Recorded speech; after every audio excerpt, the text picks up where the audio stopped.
तो एक बार फिर से हम स्वागत करे छी अपन एक नया पॉडकास्ट में।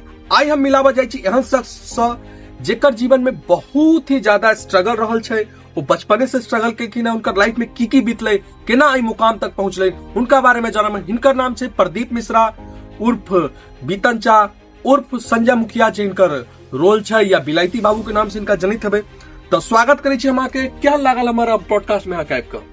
बहुत बढ़िया लागल और बहुत खुशी भेल और कनी तकलीफो भेल, क्याकि यहाँ पुरान घाव के यहाँ ढेला मार दिलिए, जकरा कहे छै खोचो खोलिच देना। वो तो जरूर हेते। अहाँ अपन जीवनी के बारे में बताओ, जे अहाँ के जीवनी सुनकर लोग सब अहाँ के संघर्ष के बारे में जाने और अपना जीवन में अगर कोनो संघर्ष कर ले तो ओकरा एक मोटिवेशन मिला, एक उम्मीद मिला कि लोग ऐसा भी ऊपर जा सके छै। तो अहाँ अपन बारे में बताओ, अहाँ के की केना जीवन रहल है। हम अखन तक में हम तो कहब अपना बारे में